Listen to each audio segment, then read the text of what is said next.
उन्नति और विकास का, आस और विश्वास का, जन जन के जीवन की खुशहाली का दर्पण, जन जन के जीवन की खुशहाली का दर्पण।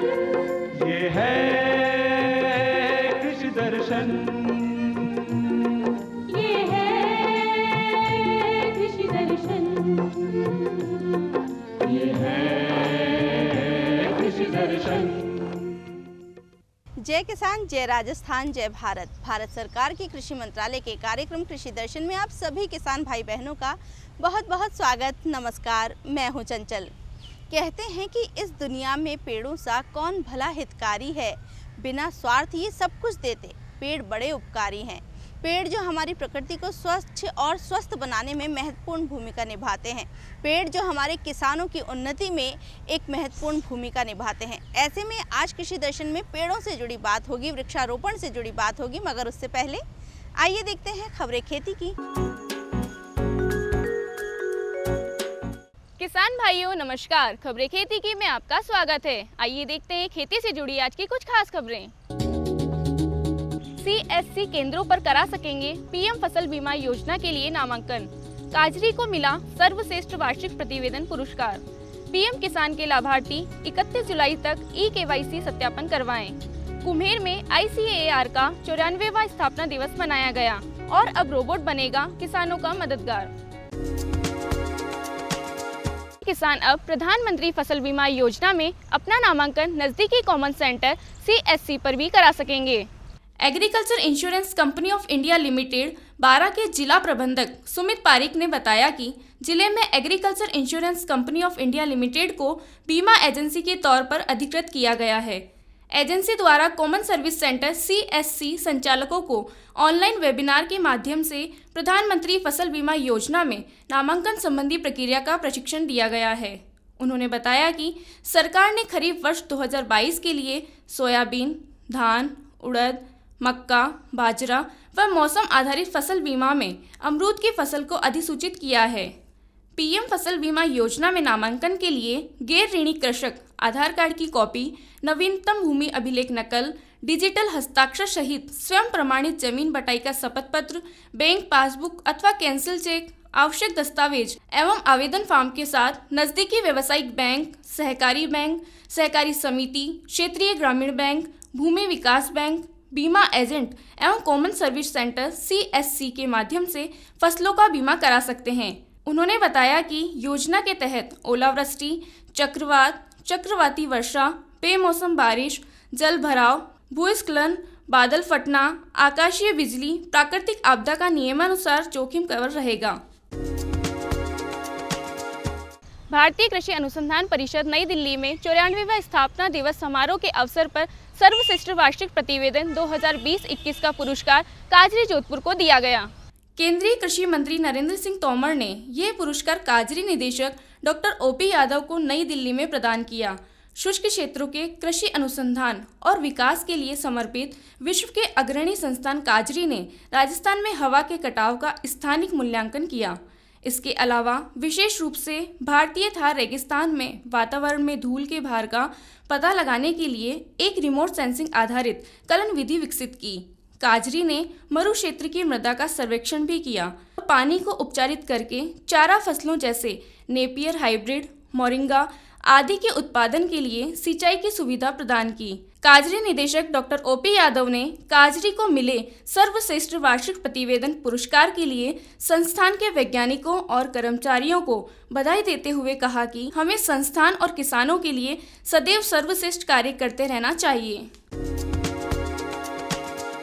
पीएम किसान योजना के सभी लाभार्थी किसानों के लिए 31 जुलाई 2022 तक eKYC सत्यापन कराया जाना अनिवार्य किया गया है। सहकारिता एवं स्टेट नोडल अधिकारी मुक्तानंद अग्रवाल ने बताया कि पीएम किसान योजना के सभी लाभार्थी कृषकों को 31 जुलाई 2022 तक eKYC सत्यापन कराया जाना अनिवार्य किया गया है, ताकि लाभार्थी कृषकों को योजना के अंतर्गत लाभ सुचारू रूप से मिल सके। eKYC के अभाव में कृषकों को आगामी किस्तों से वंचित रहना पड़ सकता है। उन्होंने बताया कि कृषकों को नज़दीकी ई-मित्र पर जाकर आधार कार्ड के द्वारा बायोमेट्रिक प्रणाली से eKYC सत्यापन पूर्ण कराना होगा। सभी ई मित्र केंद्रों पर ई-KYC के लिए शुल्क 15 रुपये प्रति लाभार्थी निर्धारित किया गया है। उन्होंने बताया कि आगामी किस्तों का लाभ ई-KYC पूर्ण होने पर ही मिलेगा। कृषि विज्ञान केंद्र कुमेर द्वारा भारतीय कृषि अनुसंधान परिषद का 94वां स्थापना दिवस मनाया गया, जिसमें 100 से अधिक किसानों ने भाग लिया। कार्यक्रम को संबोधित करते हुए कृषि महाविद्यालय के डीन डॉक्टर उदयभान सिंह ने कहा कि भारतीय कृषि अनुसंधान परिषद नई दिल्ली कृषि क्षेत्र की शीर्ष संस्था है, जिसके द्वारा कृषि शिक्षा, अनुसंधान एवं प्रसार योजना बनाकर अखिल भारतीय स्तर पर क्रियान्वित किया जाता है। इस परिषद के प्रयासों से कृषि क्षेत्र में आशातीत विकास हुआ है। उन्होंने कहा कि हमें उच्च तकनीकी, नियंत्रित वातावरण, द्वितीयक खेती, प्रिसीजन फार्मिंग, मूल्य संवर्धन द्वारा खेती का विकास करना है और किसानों की आमदनी बढ़ानी है। भारतीय कृषि अनुसंधान परिषद के समन्वित प्रयासों से हम खाद्य पदार्थों के क्षेत्र में आत्मनिर्भर हैं और निर्यात करके विदेशी मुद्रा अर्जित कर रहे हैं। उन्होंने कहा कि हमें खेती में निवेश बढ़ाने की आवश्यकता है। कार्यक्रम की अध्यक्षता प्रगतिशील किसान हुकुम सिंह लोधा ने की। फसलों की पैदावार बढ़ाने के लिए वैज्ञानिकों ने एक नया प्रयोग किया है। वैज्ञानिकों ने कृषि क्षेत्र में किसानों की मदद के लिए एक रोबोट विकसित किया है। आर्टिफिशियल इंटेलिजेंस और कंप्यूटर प्रोग्रामिंग ने जिंदगी आसान बना दी है। स्वास्थ्य समेत विभिन्न क्षेत्रों में रोबोट का प्रयोग बढ़ा है। अब ये कृषि में किसानों के भी मददगार बनेंगे। रोबोट फसल की निगरानी करेंगे। ये संभव होगा जामिया मिलिया इस्लामी के वैज्ञानिक प्रोफेसर आलम की पहल से। कंप्यूटर साइंस विज्ञानी आलम ने ऐसा रोबोट बनाया है जो न केवल मिट्टी की उर्वरता, आर्द्रता, नमी आदि के बारे में किसानों को सचेत करेगा, बल्कि फसलों की बीमारी की भी पहचान करेगा।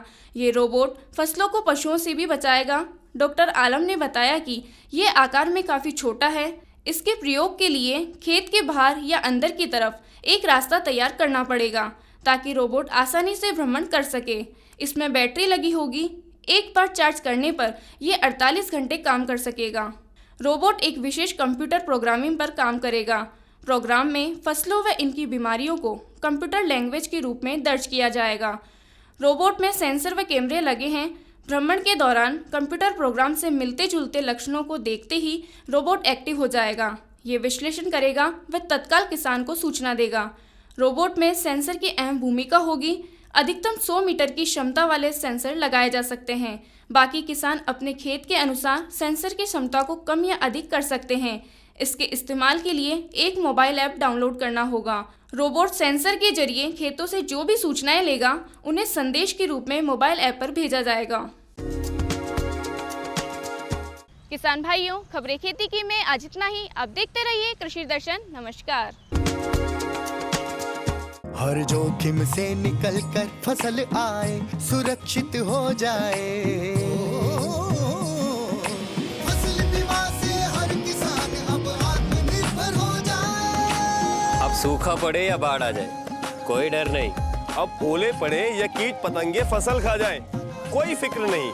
अब कैसी भी आपदा हमारी फसल पे आ जाए, क्षति होने पर हमारे दावों का उचित भुगतान मिलता है, क्योंकि हमने लिया है प्रधानमंत्री फसल बीमा। बुआई से फसल कटाई तक हर जोखिम का दावा, न्यूनतम प्रीमियम पर अधिकतम भुगतान का वादा। योजना से हर साल जुड़ रहे हैं 5 करोड़ से ज्यादा किसान। अब आपकी है बारी। नजदीकी कृषि कार्यालय, सहकारी समिति, बैंक शाखा, अधिकृत बीमा कंपनी या जन सेवा केंद्र में स्वेच्छा से करा सकते हैं पंजीकरण। फसल बीमा पोर्टल या फसल बीमा ऐप द्वारा भी किया जा सकता है पंजीकरण। प्रधानमंत्री फसल बीमा योजना, आपकी फसलों का संपूर्ण सुरक्षा कवच। कृषि एवं किसान कल्याण मंत्रालय, भारत सरकार। किसान भाइयों, कार्यक्रम में आपका एक बार फिर से स्वागत है। कहते हैं कि पेड़ है धरती का भूषण, ये हरते हैं प्रदूषण, इसीलिए पेड़ लगाना बहुत ज़रूरी है। और हमारे वो किसान भाई जो उद्यानिकी में हाथ आजमा रहे हैं, नए वृक्षों की स्थापना किस तरह करनी है और किस तरीके से उनका रखरखाव करना है, कौन सी विशेष बातों का ध्यान रखना है, ये सब जानना उनके लिए बहुत ज़रूरी है। और उनकी इस ज़रूरत को देखते हुए आज हमने कार्यक्रम में आमंत्रित किया है हमारी आज की विशेषज्ञ डॉक्टर इंदिरा चौधरी, सहायक निदेशक उद्यान, पंत कृषि भवन, जयपुर। इंदिरा जी, कार्यक्रम में स्वागत। नमस्कार। नमस्कार जी। नमस्कार किसान भाइयों। जैसा कि आज का हमारा प्रश्न है, आज का हमारा विषय है कि किस तरीके से नए वृक्षों की स्थापना की जाए और किस तरीके से उनका रखरखाव किया जाए।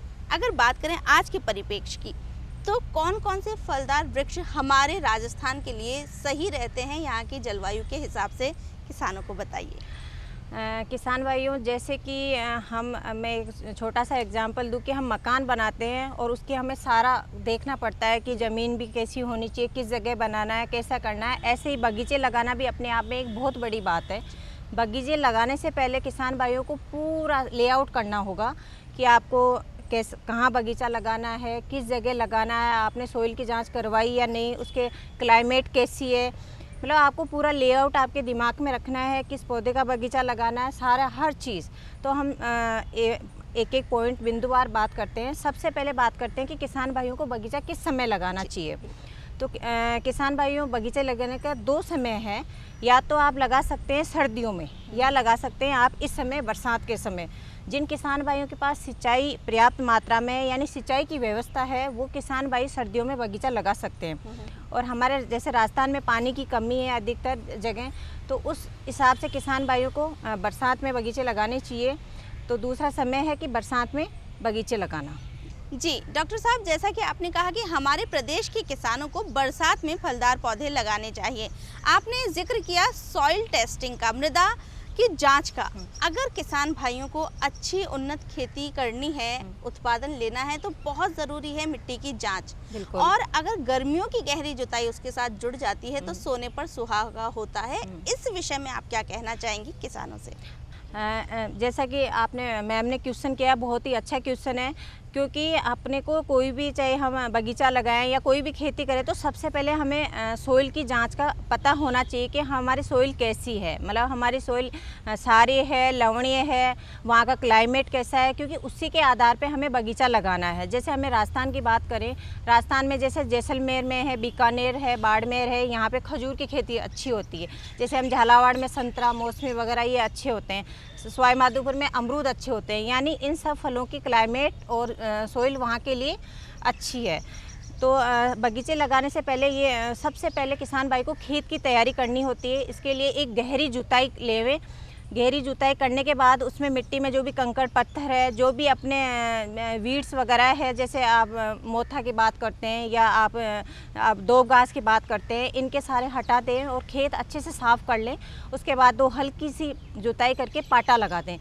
यानी गर्मी बगीचे लगाने से पहले खेत को अच्छे से तैयारी करें और इसके लिए गहरी जुताई बहुत ज़रूरी है। और इसके साथ साथ ही हमें मृदा परीक्षण भी करवाना चाहिए। यानी हमें पता कैसे लगेगा कि हमारा कौन सा फलदार पौधा उसके लिए, उस सोइल के लिए उपयुक्त है। तो इसके लिए मृदा परीक्षण के लिए आप किसान भाइयों को, जो खेत तैयार हो गया उसमें जब आपका खेत खाली है, उस समय आपको सोइल का सैंपल लेना है। सोइल के सैंपल आपको रैंडमली लेने हैं और उसको कलेक्ट करके और उसको वी शेप में हमें सैंपल लेना है और उसको जब तक आड़े टेढ़े उसके वो बनाने हैं, कट बनाने हैं। और अच्छी, मतलब 250 ग्राम सोइल नहीं हो जाती, 250 ग्राम का एक सैंपल लेके उसको परीक्षण करवाना है और सोइल टेस्टिंग लेबोरेटरी में जमा करवाना है। और जमा करवाने के बाद जब उसका रिजल्ट आता है कि अपनी सोइल कैसी है, उसी के अनुसार हमें पौधे का चयन करना है। वृक्ष लगाने के लिए गड्ढों की बहुत आवश्यकता होती है, तो गड्ढे खोदने का सही समय, सही तरीका और किस तरीके से गड्ढों का भी रखरखाव करना है, ये भी बताइए। देखिए किसान भाई, जैसे हम 2 ऋतु में पौधे लगा रहे हैं, एक तो बरसात के समय लगा रहे हैं, एक सर्दियों के समय लगा रहे हैं। तो हम सबसे पहले बात करते हैं कि जो किसान भाई सर्दियों में लगाना चाहते हैं, उसके लिए 15 दिन पहले गड्ढे खोद लें। लेकिन जो किसान भाई इस समय आप अपना बगीचा लगाना चाह रहे हैं, तो लगभग मई जून में गड्ढे खोद लिए होंगे उन्होंने, और गड्ढे खोद के उनको खुला 15 दिन धूप में रख देते हैं। उससे क्या है कि मृदा में जो भी आपके जीवाणु है, कीटाणु है, या जो भी प्यूपा है या जो भी गंदगी है, वो डायरेक्ट उससे सन से मर जाती है और हवा लग जाती है अच्छे से। यानी 15 दिन हमें गड्ढा उसको खुला रखना है। उसके बाद उसमें हमें उसको भरना है वापस। भरने के लिए जैसे कई तरह की मृदाएँ होती है, जैसे भारी है या हल्की है। भारी मृदा है तो उसमें 1/3 पार्ट तो आपको हल्की सोइल लेनी है, 1/3 आपकी वो सोइल लेनी है, और उस 1/3 पार्ट उसका आपको खाद लेना है। और इसके साथ साथ ही आपके मेलाथियन डस्ट वगैरह, जिससे कि आपके दीमक वगैरह उसका भी प्रकोप कम हो। इस तरह से गड्ढे को अच्छे से भर दें। और ध्यान रखें किसान भाई, गड्ढा हमेशा ज़मीन से 4 अंगुल ऊपर ही भरा हुआ रहना चाहिए और उसको छोड़ दें। उसके बाद जब बरसात होए उस समय फिर पौधा लगाएं उसमें। जी, अब हम बात करते हैं कि पौधा कैसे लगाए। ये भी बहुत महत्वपूर्ण बात है कि किसान भाई सबसे पहले हमें, जैसे हमने खेत तैयार कर लिया, खेत तैयार करके हमने गड्ढा खोद लिया, और उससे पहले महत्वपूर्ण बात है हमें लेआउट करना। यानी हमें किस जैसे हमें आम का बगीचा लगाना है तो आम के लिए पौधे से पौधे की दूरी 10 मीटर रहती है, तो हमें 10 मीटर की दूरी पे हमें उसका लेआउट करना होता है। यानी आप बाउंड्री पे 5 मीटर छोड़ दो, उसके बाद 10 इंटू 10 मीटर पे आप लेआउट कीजिए। ये बहुत ही महत्वपूर्ण है क्योंकि हमारा बगीचा इससे सुंदर दिखता है, और उसके साथ साथ ही हम इसमें ट्रैक्टर भी चला सकते हैं, हम उसमें दवाइयों का छिड़काव करना या और भी कृषि क्रियाएँ वो आसानी से हो सके। इसलिए किसान भाई आपको लेआउट पे बहुत ही ध्यानपूर्वक करना चाहिए। लेआउट रस्से से लेके करना चाहिए। 10 यानी आम के बगीचे की बात करें तो 10 इंटू 10 मीटर पे लेआउट कर लें। लेआउट के बाद में हमने गड्ढे खोद लिए, गड्ढे को भराव कर लिया। अब हमें बात आती है कि हमें पौधों का चयन करना। किसान भाई पौधे हमेशा आप जो अच्छी नर्सरियां हैं, जो राज्य सरकार की नर्सरियां हैं या जो प्राइवेट नर्सरियां हैं जिनको राज्य सरकार ने लाइसेंस दे रखा है, आप उन्हीं से परचेज़ करें। परचेज़ करने के साथ साथ बिल लेवें। वैरायटी का ध्यान होना चाहिए आपको, क्योंकि हमारा एक बार पौधा लग गया वो कई सालों तक हमें प्रोडक्शन देगा। ऐसे नहीं हो कि हम वैरायटी कौन सी लेना चाह रहे हैं, हमारे पास कौन सी आ गई है। तो जैसे ही हमें बरसात अच्छी तरह हो गई, मतलब गड्ढे भर गए अच्छी तरह, बरसात हो गई, हमने पौधा ले लिया। पौधा लेने के बाद उस पौधे को लगाना भी बहुत महत्वपूर्ण है। जो पौधा लिया है, मान लो पौधा थैली में है तो उसको थैली को हटा के और उस गड्ढे में लगा दें। और मान लो वो कई बार पिंड होते हैं प्लास्टिक इसके सीमेंटेड या काली मिट्टी के पिंड होते हैं, तो उस पिंड को पानी में से हल्का डिप करके लूज़ करके फिर गड्ढे में अच्छी तरह लगाए और पौधे के चारों तरफ उठी हुई ज़मीन रखें। इस तरह किसान भाई अच्छी तरह पौधा लगाए, क्योंकि कई बार हम जल्दबाजी में थैली नहीं खोलते हैं तो पौधे का जर्मिनेशन नहीं होगा, जड़ें उससे नहीं डेवलप होगी। कई बार अपन जैसे उसका मिट्टी का पिंड अच्छे से लूज़ नहीं करते हैं तो भी पौधा अच्छा डेवलप नहीं हो पाता। इस तरह किसान भाइयों को पौधे लगाते समय भी महत्वपूर्ण बातों का ध्यान रखना चाहिए। जी डॉक्टर साहब, ये तो बात की कि किस तरीके से पौधे लगाने का सही तरीका होता है। अगर प्रदेश राजस्थान की बात की जाए तो कौन कौन से ऐसे मुख्य फलदार पौधे हैं और उनकी महत्वपूर्ण किस्में कौन सी हैं जिससे हमारे किसान को ज़्यादा से ज़्यादा फायदा हो सकता है? जैसे राजस्थान में हम बांसवाड़ा की बात करें तो बांसवाड़ा में आम का अच्छा है, आम के काफ़ी बगीचे लगे हुए हैं, तो हम आम लगा सकते हैं। आम के लिए आप केसर है, लंगड़ा है, चौसा है, जिस तरह से आप जो काम में लेना चाहें वो आप, कलमी आम है, ये लगा सकते हैं। जैसे अपन अनार की बात करें, अनार कई जगह अच्छा हो जाता है, तो अनार के लिए आप मृदुला लगा सकते हैं।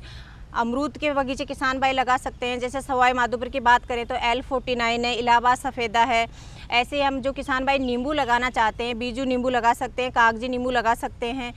इसी तरह से आप बेर के भी गोला, उमराम, सेब, ये किस्में हैं, ये आप काम में ले सकते हैं। और किसान भाई मैं आपको ये साथ साथ ये और बताना चाहूँगी कि बगीचे हमेशा, जैसे अपन पपीते की बात करें, पपीते में पूसा नन्ना वैरायटी है, पूसा डेलिसिस है, इनमें से जो भी आपकी आवश्यकता है वो लगाएं आप, और हमेशा शेड नेट हाउस में ही लगाएं। उससे क्या कि आपके कीड़े और रोगों का प्रकोप कम होगा और आपका पौधा स्वच्छ रहेगा और आपका प्रोडक्शन अधिक से अधिक होगा। इसके साथ साथ ही बगीचे में आपको मल्चिंग का प्रयोग करना चाहिए। मल्चिंग के प्रयोग से आपका पानी तो कम बचत होगी, साथ में जो दूसरे हानिकारक वीड हैं उनका भी ग्रोथ रुक जाएगी और आपको अच्छा प्रोडक्शन मिलेगा। जी डॉक्टर साहब, अब बात करें कि बगीचा अगर हमने लगा लिया है, पौधों की स्थापना कर दी है, अब पौधों की, बगीचों की देखभाल किस तरह करनी चाहिए और वो कौन से महत्वपूर्ण काम है, कौन सी महत्वपूर्ण बातें हैं जिनका ध्यान हमारे किसान को रखना चाहिए, बताइए। जी आपने बहुत ही अच्छा क्वेश्चन किया है, क्योंकि लगाने के बाद ही अपना काम ख़त्म नहीं हो जाता, अब बाद में महत्वपूर्ण काम आते हैं। आपने अच्छे से पौधा लगा लिया, आपने लेआउट भी अच्छे से कर लिया, उसके बाद आपको उसको टाइमली उसको सिंचाई करनी है, लगाते ही हल्की सिंचाई करनी है, और जो आपकी जो सिफारिश की गई है खाद की मात्रा वो आपको साल में 2 बार देनी है। जैसे हम सितंबर अक्टूबर में दे दो एक बार आप बारिश से पहले दे दो। और खाद वाद जो हम सिफारिश करते हैं वो पौधे की उम्र के हिसाब से करते हैं। इसके साथ साथ ही अपने बगीचे को हमेशा शीतलहर से भी बचाना है, गर्मियों से भी बचाना है। जब छोटे पौधे होते हैं, सर्दियाँ बहुत होती है, तो पौधे को चारों तरफ से टाटी बांध के कवर रखिए और थोड़ा सा दक्षिण पूर्वी दिशा में खुला रखिए ताकि अच्छे से धूप आ सके। इसी तरह से गर्मी में लू चलती है, उससे भी हमें पौधे को बचाना है। और इसके साथ साथ ही जब पौधा बड़ा हो रहा है उस समय आपको थोड़ा साल भर के पौधे में जब उसका मदर प्लांट के नीचे के भी रूट निकलते हैं वो भी हमें रखना है ताकि फोटोसिंथेसिस हो सके और पौधे जल्दी ग्रोथ कर सके। और इसके अलावा हमें अपने बगीचे का समय समय पे निरीक्षण करना है। जो भी आपको लगे कि कोई भी रोगग्रस्त पौधा है उसको हटाना है। दवाइयों का छिड़काव करना है, जो नज़दीकी आपके जो भी सुपरवाइज़र डब्ल्यू उनका निरीक्षण में रखना है, ताकि आपको पता रहे टाइम टू टाइम कि क्या रिक्वायरमेंट है, क्या बगीचे को ज़रूरत है। साथ ही जो भी आपको लगे कि अब ये पौधा थोड़ा अलग है या उसमें बीमारी है, रोगग्रस्त है, उसको हटाना है, समय समय पे खाद देना है, समय समय पे पानी देना है। जी डॉक्टर साहब, बहुत ही अच्छी जानकारी आज हमें मिली है कि वृक्षों की स्थापना किस तरह करनी है और किस तरीके से उनका रखरखाव करना है, बगीचों की देखभाल करनी है। इन सभी बातों की जानकारी हमें दी है डॉक्टर इंदिरा चौधरी, सहायक निदेशक उद्यान पंत कृषि भवन जयपुर से। डॉक्टर साहब, आप हमारे साथ आई, बहुत अच्छी जानकारी दी, इसके लिए आपको बहुत बहुत धन्यवाद। राम राम साहब, धन्यवाद। किसान भाइयों, हमें पूरा विश्वास है कि हमारे वो किसान भाई जो कि बगीचे लगाना चाहते हैं, उद्यानिकी में हाथ आजमाना चाहते हैं, उनके लिए आज का कार्यक्रम ज़रूर महत्वपूर्ण रहेगा और लाभकारी रहेगा। आप सफल किसान बने, नवाचारी किसान बने, ऐसी हमारी आशा है, ऐसी आपसे उम्मीद है। आप कृषि दर्शन से क्या उम्मीद रखते हैं, क्या कुछ नया देखना चाहते हैं, इसके लिए आप हमें पत्र लिख सकते हैं। हमारा पता है कार्यक्रम कृषि दर्शन, डीडी राजस्थान, दूरदर्शन केंद्र जयपुर। आप हमें ईमेल भी कर सकते हैं। हमारा ईमेल आईडी है krishidarshanjaipur@gmail.com। और चलते चलते बस यही कहेंगे कि मेहनत का नहीं है कोई भी विकल्प, किसान की उन्नति कृषि दर्शन का संकल्प। इस सूत्र वाक्य के साथ ही कृषि दर्शन का आज का कार्यक्रम बस इतना ही। दीजिए चंचल को आज्ञा। जय हल जय हलधर।